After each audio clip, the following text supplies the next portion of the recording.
The class, I called it, We Have It All Backwards. And you have to read it right in order to appreciate the message of tonight's class. When you read it regular, we have it all backwards, that means you don't get it, right? That's what it means. We have it all backwards. You have it not figured out. But you have to put the comma after all. We have it all backwards. And hopefully by the end of tonight, you're going to know why I'm saying that. It's an amazing Zohar on this week's Torah portion. So varied, so wonderful, so many beautiful things. I printed in source 1 and source 2 just some cool quotes, nothing to do with what I want to teach tonight, just because it mentions the Zohar in the Zohar. It says, there's a verse in Daniel that says, V'hamaskilim yazhiru kezohar harakia. It means the wise ones will shine like the radiance, like the brightness of the sky, says the Zohar. What does that refer to? Those who delve into this book called the Zohar. If you learn the Zohar, you're going to have an extra brightness when Mashiach comes. So here we are, learning the Zohar. Amazing. And then the Zohar starts, literally the first quote in this week's Parsha. It says, fortunate is the lot of the Jewish people that Hashem desired us and gave us the Torah of truth. It's the tree of life. We get life in this world, life in the world to come. And listen to this. It says, anyone who puts effort into studying Torah and becomes one with it, that's a key word there. You have to become one with the Torah, not just study it as an academic thing, has life. Well, anyone who leaves the words of Torah and separates from Torah is like one who separates from life, because it is life and all its words are life. Of course, we know that story that I told a couple of weeks ago with the fox and the fish, that there was a public decree from the Roman government against learning Torah in public, and Rabbi Akiva still had the classes going on. And they asked him why. And he said, it's like a fish that's running around from being caught by a fisherman, and a fox came over to the pool and said to the fish, why don't you come up to dry land, I'll protect you, we'll live together. And the fish said, you're the guy they call the wise animals. If we're in danger of death, where we're supposed to live, certainly if we go where we're not supposed to live. And Rabbi Akiva said, that's us with Torah. Torah is our life. Torah is our oxygen. Torah is our water. We cannot leave the water. Leaving the water is certain death. Here, at least we're going to perhaps be able to hang on to life. So that's what it is. Torah is life. The more you hang on Torah, it's life. And it's very, very important to say it nowadays when we're in the summertime. And the summertime typically is a time when people tend to relax and leave the regular routine. Never leave the Torah. We have to have time to study Torah every day. I know we do only once a week. We should do it every day. You gotta stay plugged in. This is the charging box, the juice box. Even though I saw that there's a new thing now in the airports, they're like worried about plugging in your USB because they're putting malware in there. But this is it's a kosher plug. It always works. So that's just a beautiful thing from this week's Zohar about studying the Zohar and studying Torah more generally. There was a rabbi in Ukraine. Actually, very interesting. He was the rabbi in what's now known as Dnipropetrovsk, or Yekaterinoslav back in the day, just before the Rebbe's father took over the leadership. The Rebbe's father was the rabbi of Dnipro for multiple years until he was arrested by the communists. Before him, the rabbi before him was a man by the name of Rabbi Dov Ze'ev Kozevnikov. They used to call him in Yiddish Berewolf, because Dov means beer and Ze'ev means wolf. So in Yiddish it's Berewolf. Rabbi Berewolf Kozevnikov. He was, besides for being a rabbi and a big activist, he was a genius in Torah, both in the revealed parts of Torah and in the inner parts of Torah. And he was once trying to communicate the idea that Torah is layered. And there's so much depth to what we might think is just shallow. And he communicated it with the following metaphor. And I love this metaphor, and it's perfectly fit to the first part of what I want to talk about tonight. He says, imagine you're walking through an art gallery, and you see three people sitting on a bench, and they're staring at the same painting. And it's a painting of a bird on a tree in a forest. It's a beautiful painting. You take a look, you study the facial expressions on these three people. One of them is very enthusiastic, very excited. The second guy, super annoyed. And the third guy is just mesmerized. Mesmerized, sitting in silence looking at the painting. So you're not the big art connoisseur. So you look at these guys, they must be studying it. You're going to go ask them what's going on. So you go to Mr. Enthusiastic and you say, what's going on? Why are you so excited? It's just a painting. He goes, what are you talking about? You don't see the detail. You don't see the brush strokes, the colors, the shape. It's even more beautiful than the real thing. The artist is so talented. He made such a beautiful picture. I can't believe you're not getting excited with me. Okay? You go to the next guy, Mr. Annoyed. Why are you annoyed? He goes, beautiful, schmootiful, this art. I know the artist. I know the guy who made this picture. Let me tell you, this man is a genius. He's a deep thinker and philosopher. He'll put today's academics to shame. It's such a pity that all he's known for around the world is this silly picture of a bird on a tree. His talent in art is the least of his talents. And I don't like the fact that everyone admires him just for this. You go to the third guy, mesmerized, sitting in silence. Hello, hello. What's going on? Why do you sit there so entranced? He goes, I also know the artist. So you say, wait, you know the artist, so why aren't you annoyed? He says, I'm mesmerized by the fact that the artist was able to fit all of himself into this picture. This is one of the most profound metaphors for the Torah. The Torah is a work of art. And when you read it, it looks very simple. First two books, bunch of stories, a couple of laws, some more stories, a farewell speech, and that's it. Some people, when they see this stuff, they get very excited. They like history, they like religion, it talks to them. You see a guy reading Torah every week, he's excited, he's like, what's so exciting?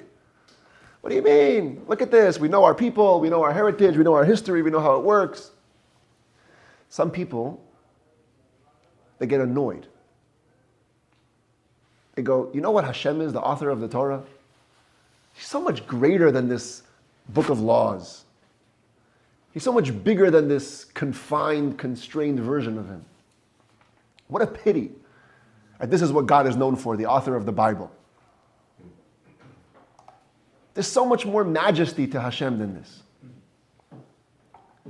The Kabbalist, the one who's in tune with the rhythm of the world, he doesn't go to either extreme. He's mesmerized by the Torah. He's captivated by the Torah. Why is he captivated by the Torah? Because he says, it's amazing to me that the deeper I study this book, I learn again and again how the master of all fit his entire essence into these 304,805 letters. That is the ultimate beauty of Hashem's relationship with the Torah. And that is the truest perspective on the Torah. Bear with me. I know we don't like reading long texts, but on the second page of this handout, okay? Maybe I'll just review it outside and you can look at the exact wording. This is an unbelievably wordy piece of Zohar. You don't find the Zohar being so wordy. And when the Zohar gets wordy, you know there's a deep message. Because the Zohar doesn't mince words. And here you have a page. I'm telling you, it's a full page of Zohar. Dedicated to castigating people who believe that the stories of the Torah are just stories and nothing else. And it's twice in this week's Parsha, and I thought, wow, that's a repeated theme. We got to bring it up. Once in the beginning of the Zohar, and I didn't print that part, it's a whole other piece. And once over here. And the argument is very compelling. This is Rabbi Shimon Bar Yochai, the author of the Zohar himself, talking. He says, woe is to the person who says that this Torah came to demonstrate mere stories and common words. Because if that's all the Torah is, you can read it. He says, we have better poetry today. We have better language today. We could have written a better Torah. And if Torah is just about history, we have history books that use elevated language, he says.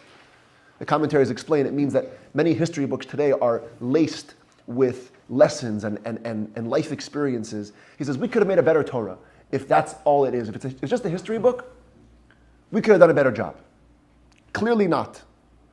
All the words of the Torah in the end of the first paragraph, all the words of the Torah are sublime words and supernatural secrets. And listen, or supernal secrets. And listen to this line. He says, even angels require clothing that resemble this world when they descend here. For otherwise they cannot survive, nor could the world handle them.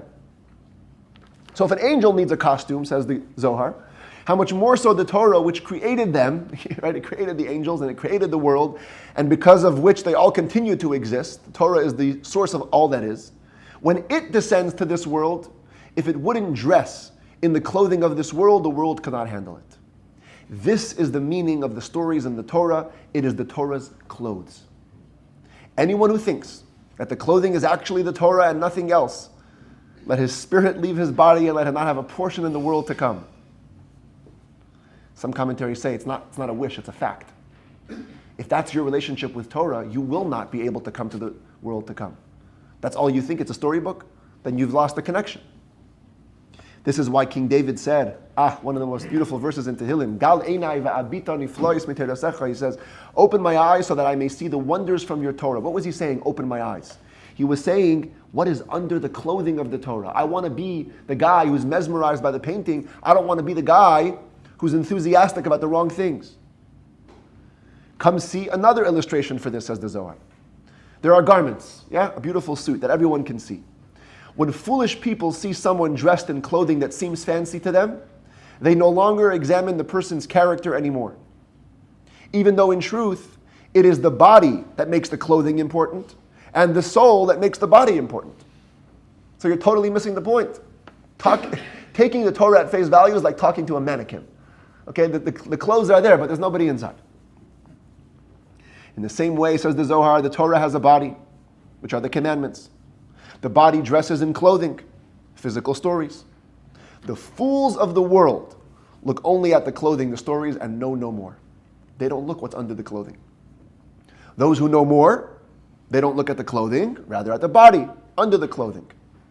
The wise ones, servants of the supernal king who stood at Mount Sinai, only look at the soul, the literal root of the whole Torah, and therefore in the future they will merit to gaze at the soul of the Torah. That's another level. That's Mashiach times, soul of the soul.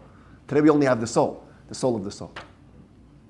Okay, and then he gives a little analogy on the macro level where the whole world is a body and a soul. The world is the body, and then you have the world is the clothing, the Jews are the body, God is the soul, and the supernal Sefirot analogy for that. Anyway, unbelievable. Mamish, great metaphors. You couldn't write this better. It's getting lost in the clothing. We have to learn that when we approach the Torah, we're not approaching another history book. You know that joke about the woman who came to Shul on the week of Parshas Vayeshev. We read in the Torah that week about the sale of Joseph. Very, very sad Parsha. The brothers team up on him, they sell him, then he ends up going to Egypt, and over there he's first successful, and he's framed by his master's wife. Anyway, this lady, it's her first time in Shul, she's reading the Torah, she bursts out crying. Somebody asks her, why are you crying? She says, I feel bad for this little kid. 17 years old, doesn't deserve it. I'm really empathizing. Anyway, a year later, she comes back for the same Shabbos. And they read the same story again, and this time she's laughing. I say, what happened? She says, look, you fall for it once, but twice. Verstehst? That's the clothing. You get lost in the clothing. You cannot get lost in the clothing. Stories of the Torah always carry a deeper meaning. Doesn't mean they don't have what they are, right? They are what they are. They're stories that happen and we believe that they're literally true in the first instance. But, like the other piece of Zohar, which I didn't quote for you, it says in the other piece of Zohar, it says, I have the text over here just in my notes. It says, even a king of flesh and blood doesn't speak common language. And he certainly doesn't write in common language. He's always aristocratic. He has a very fancy way of talking. Today we don't have monarchs. Today our presidents tweet from the bathroom. But that's another story. He says the king doesn't lower himself to these standards. Do you think that the supernal king, God, had no holy words from which to write his Torah? That he had to gather all the common stories of Esav and Hagar and Lavan and Yaakov and the donkey and Bilam and Balak and Zimri to make the Torah from them? Is nothing better? Why is it called the Torah of truth? It says, No, of course. Hashem's Torah is perfect, it's true, it's holy. First and foremost, it's holy. Secondary, it comes into this world. Quick parenthetic thought. Why does the Torah start with a bet? Many commentaries wonder this question. The 22 letters of the alphabet, the Aleph is first. Shouldn't the Torah start with an Aleph? On Shavuot we had 10 commandments. What's the first letter of 10 commandments? Anochi. It's an Aleph, right? The first revelation of God in this world, Anochi. That makes sense. Why doesn't the Torah start with an Aleph? Say the Kabbalists, because the Torah that we have is the bet. It's the second level of the Torah. The primary dimension of the Torah is up there. We only get the secondary dimension. The one that looks physical, that matches the physical world. But we must appreciate that we're only getting the tail end. We don't have necessarily the real thing. It's our job to probe, to find the beautiful messages. You had a comment. Well, I think I brought this up before. Okay. And you know, I obviously I was hoping to find in Zohar, and if there are other things that you could suggest for me. There are some Torah portions for me, some Parsha, that just, I get it. I mean, you know, makes sense. I see the holy whatever. Yes. And then there are other things where I understand, you know, they say that nothing is repeated and everything is intentional. But when it's numbers and it's yes, things, and it is repeating things, and I want to understand it on a deeper level, and I have yet to have someone fully take me in and explain it, and I can't, and obviously maybe that's just, you know, my human brain, can't get past that. yes. And that's, you know, in those portions is when my brain just goes, Okay. Well, that's not a reason to give up. It's a reason to step in. Right. No. But it's not giving up. I want Good. more. Chase it. I need more. And I don't Okay. know I where love to the go. thirst. You know what? Funny. You asked me 2 weeks ago the numbers. Mm-hmm. Yeah. I looked in the Zohar from last week's Torah portion, full of numbers. Week before, full of numbers. None of it. Yeah. This week's Zohar talks about some of the numbers. I'll just give you something quickly because you mentioned it. Yeah. And I was fascinated. I didn't know this before. The number of Jews in each tribe, the Zohar says, represented the number of angels that accompanied them. So the physical, it's also a physical spiritual manifestation. The number of the Jews that were in each tribe were a manifestation of how many angels were assigned to accompany each tribe, which the angels themselves were a result of the numerical value of the different tribes. So fascinating thing. I didn't get into it because it wasn't the part that I wanted to focus on, but I can look back more at that and you can check it out in the Zohar and Behaalos'cha. But you're right. Many parts of Torah beg us for explanation. And that's what the Zohar is exactly telling us here. If you say, oh, that's it, I can't accept the literal explanation, then what you're doing is you're the guy who's looking at the clothes. And he's saying, oh, this mannequin is not dressed nicely, so we're going to give up, we're going to go to a different store. No. All the more reason to probe. All the more reason to ask. And if anybody, by the way, pushes back at you and says, oh, don't ask this question, not a good question, that's an alarm bell. It's an alarm bell. Nobody has license to say, no asking questions. We have to ask questions. So, we want to take something tonight, because there's a bunch of stories in this week's Torah portion. And I have a couple prepared. I decided, unlike last week when I wanted to say it all, didn't get to say it all, I was a little bit frustrated. This week, to begin with, I just prepared a couple of thoughts. If we get to more, we get to more. If we stay on one, we stay on one. It's all beautiful. I have been wondering this myself for many years, and I had the chance to find an amazing piece of Zohar on it, so I think we're going to talk about it because it excites me, and I feel like when it excites me, we can pass on the excitement a little easier. This is a picture on your handout from the piece of this week's Torah portion. It has in it verses that you're very familiar with, because we say it every time the Torah ark is opened. Vayihi bin Aharon, Vayomer Moshe, right? That's in this week's Torah portion. What's not in the said version is these little, can anyone see them? They're backwards nuns. They're a nun written backwards in the beginning of the paragraph and at the end of the paragraph. This is the only time in the Torah we have a written character that's not recited. In all the printed versions of the Chumash, you'll see this as well. They put the nun, the backwards nun, in the front and in the back of this portion. And everybody wants to know, what are they doing there? Now, if you didn't go to the Torah, you wouldn't even know that this existed, probably. But now you do. It's in there. It's in there with all the, what do you call it? The decorations, because you know that there are 7 letters. The crown, because there's 7 letters in the Torah. That when we write them, they have the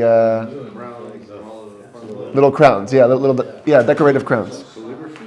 The calligraphy, yeah. So nun is one of them. So the nun every nun in the Torah gets 3 crowns. So even the backwards nun gets 3 crowns. It's backwards horizontal. Yeah, it's flipped, I'm saying. Yeah. It's a backwards nun. A mirror image of a nun. Okay? So what's the meaning of the backwards nun? The truth is that this is hinted to in the Talmud. The Talmud, in Tractate Shabbos, it talks about different elements of a Torah scroll. Interesting is the way it comes up in the discussion. It has to do with if there's a fire on Shabbos, can you save a Torah scroll? Now, that sounds like a weird question to us because we only have 2 or 3 or 8 Torah scrolls in our shul. But in those times, that was all they had. There were no printed books. All Torah were Torah scrolls. And so there becomes a discussion on, are you allowed to save Torah scrolls? What about scrolls of the prophets? What about scrolls of the writings, different level scrolls? What's the issue? Huh? Huh? Yeah. Carrying on Shabbos. Carrying. Putting on fire. Huh? No, carrying. Can you carry it from one domain to the other in saving? Thank you for bringing that up, just I didn't clarify the issue, in saving. And the Talmud makes a statement. And it says that what happens if there's a worn out Torah scroll? See, these Torah scrolls, they don't get worn out because we use them only once a week and in a very, very honorable fashion. But if that was your book, I see sometimes you bring books here to class, they're very worn out. You read them, they get the pages yellow, especially if it's handwritten, ink on parchment, faded, rubbed out, cracked. Wear and tear. Says the Gemara, if the Torah scroll has a total of 85 letters intact, why 85, says the Talmud, because that's the amount of letters in the portion of Vayihi bin Soa Ha'aron, then you're allowed to save it. It's called a Torah scroll. If there's less than 85 letters, it loses the halachic status of a Torah scroll. This tells you that this portion is pretty important. This is the portion which determines the status of a Torah scroll. Okay? Interesting. Even according to some opinions, this is called a book of the Torah on its own. We know there's 5 books in the Torah. One opinion in the Talmud says there's 7. The 4th book is divided into 3 parts. Everything until Vayihi bin Soa, everything after Vayihi bin Soa, and Vayihi bin Soa Ha'aron is a book of the Torah unto itself, which is the reasoning, according to that opinion, why we go with 85 letters, because then it's called a book. It's literally a full book of the Torah. Okay, not getting into that. As a digression of that, the Talmud brings up some more things about this portion of Vayihi bin Soa. And it says, the portion of Vayihi bin Soa in the Torah, Hashem, God, that's what it says. God made simaniyot, markers. He made markers before the portion and after the portion to tell us that this is not its proper place. Chronologically speaking, this portion of Vayihi bin Soa doesn't belong here. It's here for a different reason. Why is it here? It's here to divide between 2 negative stories. There was a negative story before this, a negative story after this, so we put in a positive thing just in between. Now, all the Talmud says is markers between the 2 portions, yeah? We see a nun. It doesn't say a nun anywhere in the Talmud. Why did they choose nun? So the simple meaning, you'll be blown away by this. The Maharam Shif is the commentary to the Talmud. He says, they choose them because the nun resembles parentheses. A nun resembles a parentheses. And actually, according to him, he says only the second nun should be backwards, the first nun should be forwards, because it's literally a parentheses. That's interesting chap. Right? They chose a nun parentheses. They didn't have parentheses. They didn't have parentheses. That's why it's a mind-blowing concept. But I guess they did. In the Jewish tradition, we had parentheses. So you accept that it is parentheses? That's one opinion I'm telling you. The Zohar has a whole different take. Yeah. The Zohar says there's a very, very deep message in these backwards nuns. But we have to lay down some groundwork, a couple of premises. Okay? First of all, we have to know a statement in the Talmud, a different statement. Talmud in Tractate Brachos. It says, we say a prayer called Ashrei 3 times a day. And if you follow it, it is one verse for every letter. Except for a nun. Very good. Why is there no nun in Ashrei? Every letter is there. Aleph, Bet, Gimel, Dalet, Til, Taf. No nun. Why no nun? So the Gemara says because the nun is not a good letter. The nun represents Israel in a falling state. Nofel is the Hebrew word for falling. So it's a mess. 1 second, you're jumping the gun here. Thinking of the dreidel. Yeah, 1 second. We'll get to the dreidel, by the way. It's another thing. What's the gematria of nun? 50. Yeah. So the nun stands for nofel. There's actually a verse that the Talmud quotes, nafla. I don't have something about the Jewish people in a falling state. So therefore, because it's falling, we don't want to mention it.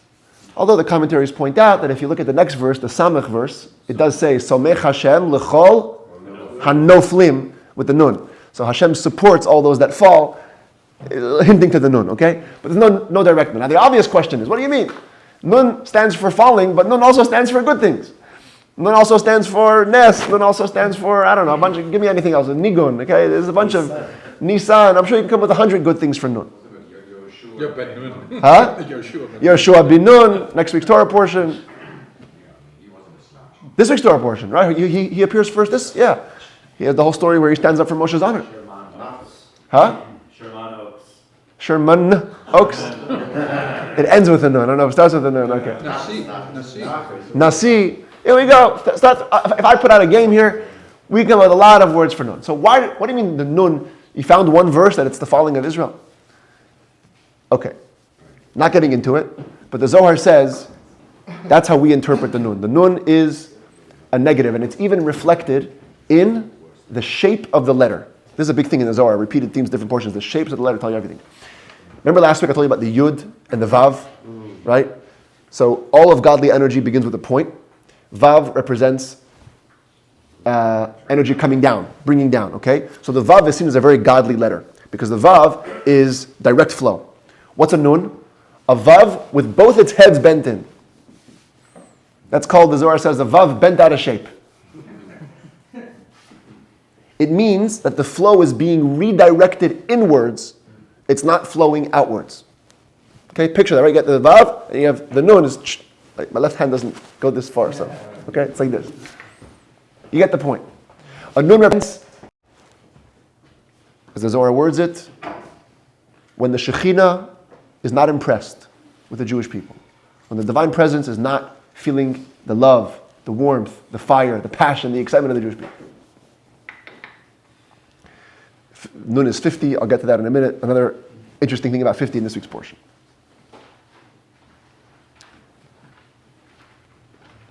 What is Vayihi bin Soah? The literal words are talking about when the ark traveled. Whenever the ark used to travel, the ark was leading the way in the desert.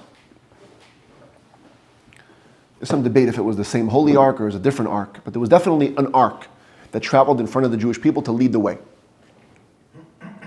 Every time the ark used to lift up and travel, Vayihi bin Soah ha'aron, Vayomer Moshe used to say a prayer. Uvenucho Yomar, that's the verse that we actually don't say during Shabbos davening, but it is part of the portion. Uvenucho Yomar, when it comes to rest, Moshe also had a prayer. So this little 2-verse book of the Torah, according to some, is talking about the divine presence, Hashem, leading the way for the Jewish people, going and coming to rest. Says the Zohar, a wonderful thought. You should know that when Hashem is there leading the Jewish people, the question is what happens to the nun? What happens to the nun? What happens when Hashem is bent out of shape because of the behavior of the Jewish people? What happens when we're not performing to the level that we're supposed to be? How does Hashem feel about us? Says the Zohar, take a look at which direction the nun is facing. It's facing away from the ark. Who's behind the ark? The people. Vayihi bin soa ha'aron. Whenever the ark is traveling, no matter how the Jews are behaving, the Shekhinah is always facing. Facing in the Zohar and Kabbalah means a direct link, a connection of face to face, a deep connection, an intimate connection. It's always locked in with the Jews. The Shekhinah never turns around and now faces only the ark and that's it, we're done with the people. It's always facing backwards. It's always facing the Jews. Even more so. Look at the end of the portion. Now you think, oh, wait, there's another backwards nun, but this time the nun is facing the ark, right? Because the ark just came to rest and the nun is facing the ark. So the Zohar says, yes, that's true. Rabbi Shimon Bar Yochai says this because the Shekhinah comes to rest on the other side of the ark, so to speak, when it's traveling. If you could just picture it metaphorically in an image, okay? Use the image to help us communicate the idea. If the ark is traveling in front, the Shekhinah the divine presence is following the ark in the back. When it comes to rest, the Shekhinah comes and takes its position over here, so it's facing the ark. But it still, says the Zohar, it's still facing the Jews. It's facing the ark and the Jews. If it was just wanted to face the ark, it could stay over here and turn around. No. It's backwards all the time. Even when it comes to rest, and even when it's sitting next to the ark, it's still facing the Jewish people. Meaning, no matter in what situation a Jew finds himself, the Shekhinah is there. Now, interesting, the Zohar says, look at the very next verse, and that's why I printed the next line in the Torah scroll so you can see. The next story is when the Jews complained. A very tragic story. The Jews complained about meat. They didn't have enough meat. It's called the mitonenim, the complainers. Now, in Hebrew, you don't have to use two nuns to say mitonenim, complainers. You can say to'anim. You can say it with one nun. But the Zohar says, why are there two nuns in the mitonenim, and why are they both facing forward? Because unfortunately, in this story, they made both nuns turn around. The divine presence lost interest in the ark and the Jewish people. But that was only one time. Moshe complained about that, and there was a whole follow-up to that, and Hashem, it never happened again. But very interesting. Right after the two backwards nuns, you have two forward nuns, because that was a little bit of a derailment of that concept.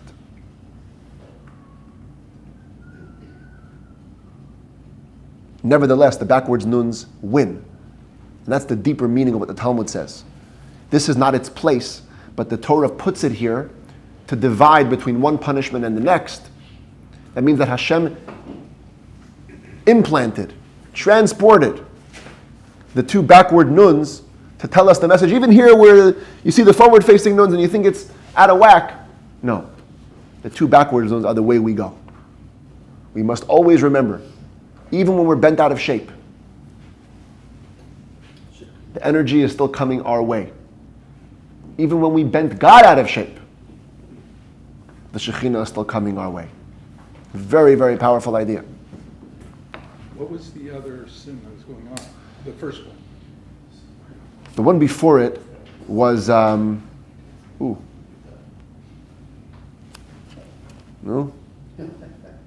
It's tomorrow's Chumash portion. Was it the trumpets? No, today was the trumpets. Today was trumpets.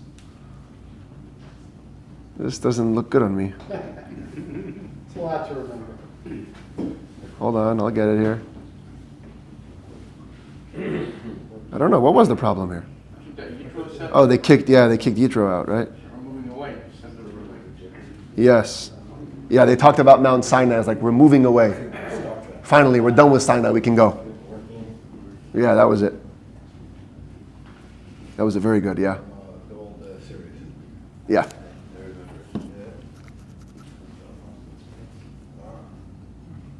Did they study Torah during the time that they were in that 40 years? Oh yeah, that was all they did. They were actually in the process of getting the Torah. Moshe Rabbeinu was teaching all the mitzvot. Anyway, that's the first thought, the backwards nuns. We can go more into it. We're going to leave it here. But talking about nuns, that was the following, in the meat, yeah. Talking about nuns, we're going to go into another thing, about 50. A big part of the beginning of the Parsha is the Levites drafted into service. Because the firstborns messed up, I was supposed to be the guy. I would have been the Kohen. But no, we messed up, and the holiness was transferred from the firstborns to the Levites. Even though when Mashiach comes, we're coming back. Firstborns are getting a comeback, yeah. Anybody here firstborn? Firstborn son? Oh, okay, there we go. Beautiful. So, Pidyon Haben firstborns. Okay. Halachic, fully halachic firstborns. Yeah. We're coming back. So look out for me at the temple slaughterhouse. I'll do your sacrifices and stuff. You have to train for it, really. You know? So the Levites are drafted. Says the Torah, this is the law for the Levites. At 25 years old, they come into service. And at 50 years old, they leave. Now really somewhere else it says 30, but there was 5 years of training. So 25 to 50. What is the significance of 25 to 50? Why that age? So I'm still closer to 25, you guys are closer to 50, so I think we'll both appreciate this. I think the two of us are the same distance from 50. Right. We'll both appreciate this. Different directions. The Levites, Kind of a nut. Shevet Levi, the tribe of Levi, represented divine justice, Gevura. In the Sefirot complex, they match up with Gevura, divine severity. Which is very interesting, and a whole topic unto itself. The Arizal talks about it at length, because the word Levi actually means attachment. Attachment. When Leah's third son was born, she said, ata hapam, now this time, yilaveh ishi elai, my husband will finally be attached to me. Because she was under the impression that she had a little inferiority complex, she didn't like her, so the first one, maybe second one, now third one, now he's going to be attached. So all the jokers used to say, why is the third one going to be attached? Because till now he could say, look, hold Reuven in your right hand, Shimon in your left hand, but once you have a third kid, you got to take part in the activities at home. So now for sure he's going to be there. Levi means attached, because Levi ultimately became the one most attached to God, the divine service representation. But what does that say? If Levi is an attribute of divine justice and his name means attachment, that means that perhaps divine severity is not what we typically make it out to be, this concept of distance and withdrawal and disconnect and judgment. It's not necessarily all that. It's judgment that brings to deepened attachment. It's distance, boundaries that bring to healthy intimacy. Because anybody knows that if you have no boundaries, then there's no intimacy. Intimacy. What was the first thing that Hashem did with the human being? Make a separation. Adam and Eve were created as a single unit. And maybe closer to Rosh Hashanah, we'll talk about this, the Nesira. It has a big meaning in the Kabbalah, when Hashem sliced the two bodies. It's a myth that Chava was made from Adam's rib. It's a mistranslation of the Torah. The word used is tzela, which in other cases means rib, but it's not here. She was created from his side, because she was a side of Adam, and Hashem chopped them in half, and she became who she is. But the deeper meaning, according to Kabbalah, is that Hashem was about to establish the first type of intimate relationship between two human beings. And he taught us from the very moment that you think being single, being together, being attached, single in the context of singularity. Yeah, being one being is very, very good and wonderful and all roses. No. If you're just one and you have no space for yourself, there's no intimacy there. We're going to slice you in half. We're going to put the man over here, the woman over here, and not just here and here geographically, but here and here, metaphorically speaking, psychologically speaking, emotionally speaking. Men are from Mars, women are from Venus type of stuff. And later generations, I'm going to put you in one part of the world and her in another part of the world, and go find yourselves. And from there, come to the attachment. From there, come to the connection. From there, come to the greatest bond that could ever be, the bond of husband and wife that's used as a metaphor for God in Shir HaShirim and Song of Songs, the greatest bond that could ever be. So Levi is that fusion, attachment which comes through justice. Nevertheless, it's justice. Nevertheless, it's Gevura. In Kabbalah, and this also, I'm giving you a lot of cliffhangers because we have to leave these things for other classes. In Gevura, there's what's called the Gevurot, the 5 levels of Gevura. Like our hands, we have a right hand and a left hand. Right, as chesed, left is gevura, but our hands are further divided into 5 fingers. They help us, give us dexterity. They have different purposes. The 5 are the 5 levels of gevura. In gevura, there are 5 levels, 5 distributory levels. Now you tell me, what's 5 times 5? 25.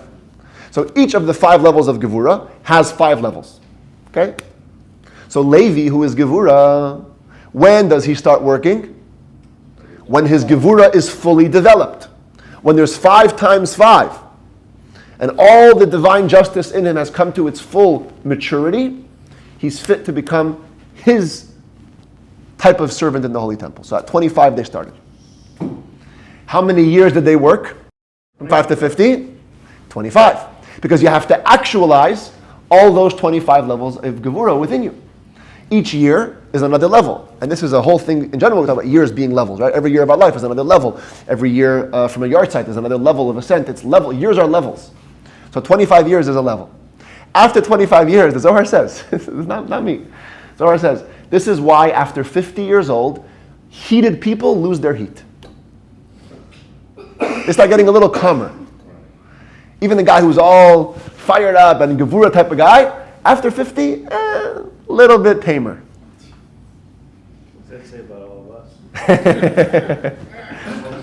Embrace your tameness.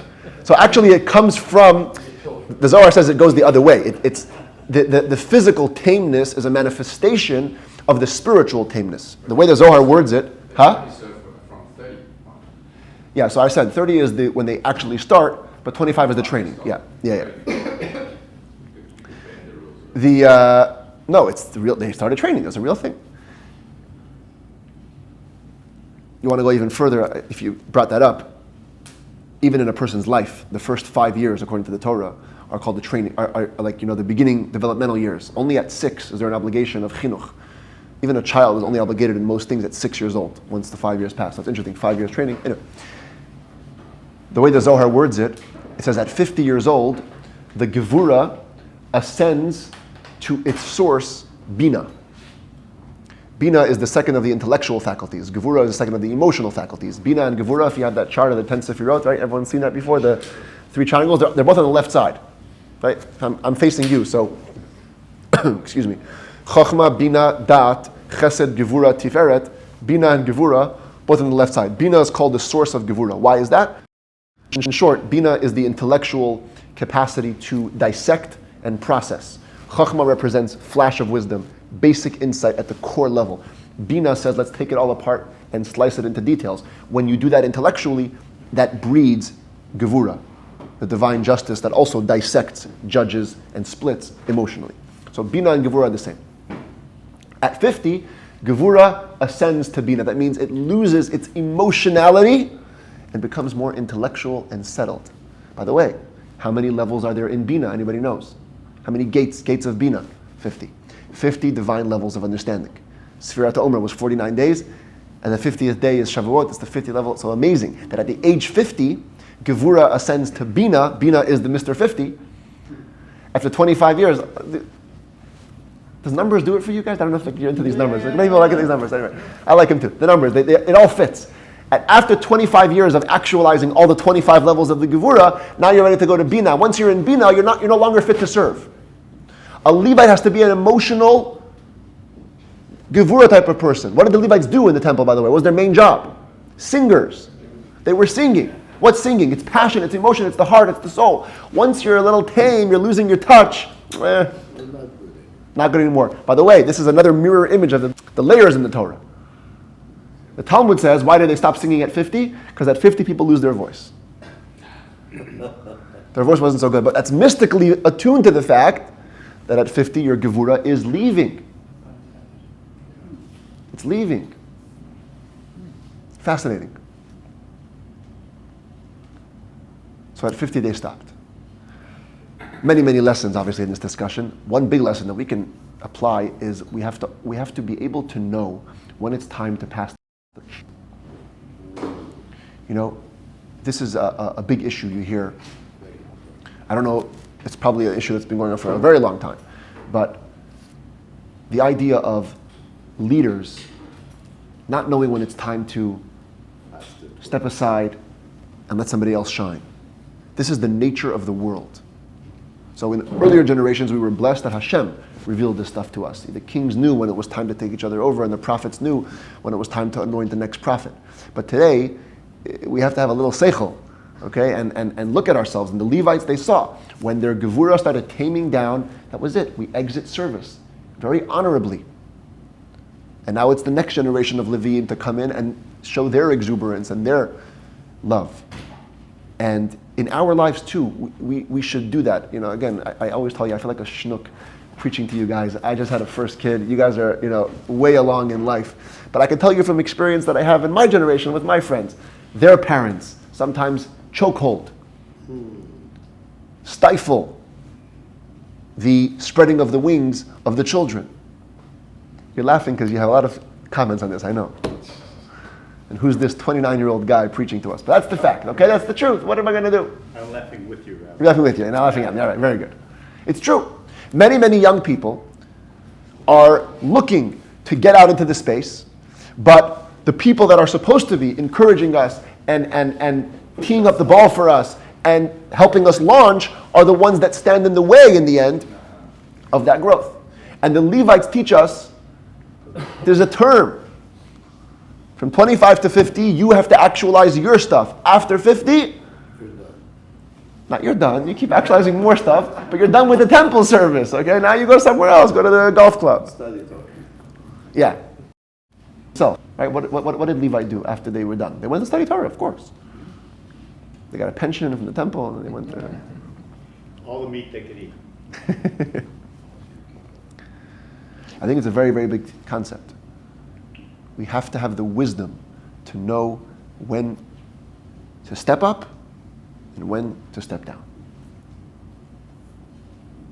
Ooh, I didn't mention it, but okay, comment? Sure.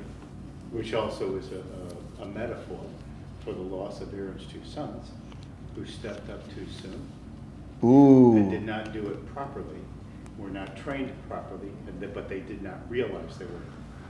And so That's good. There's That's the two flip ends side. to that. No. The old man tells the young man. No, the young man tells the younger man. It's true. You have to know when to step in. Sometimes you jump the gun. I can fix all the problems I see, and then the older people are like, Perceived problems. yeah, like maybe a little wisdom, it would do you good to not be so hot-headed. I wonder if that's why there was 5 years of training for the Levites. It would make sense. Even as they begin to actualize their gevura, we're like, hey, you're not ready for the full thing yet. Train. Basic training, 5 years. It could be. That was just completely made up, but it might be true. Huh? What you're saying is what we do for Levi. Oh, so now you're asking a good question. If my whole drash is about Levites, where does that put us? So here we have to put in the Rambam's words. Maimonides writes that Levites today, while we don't serve in the temple, everybody can be a Levite, not physically, okay, not hereditarily. But he says, not only the tribe of Levi, but anybody who decides to dedicate his mind and his heart and his soul to doing what Hashem wants becomes the Levi of today. This is the Rambam talking, not some philosopher, mystic in a self-help book. It's the Rambam in the book of laws, Jewish law. He even uses more crazy words. He says if a person does this, he can become as holy as the Holy of Holies. Niskadesh kodesh kadashim. And Hashem says about him, I'm going to be your portion, I'm going to be your inheritance. Amazing things. The Rebbe quoted this Rambam probably 500 times, if I had to guess.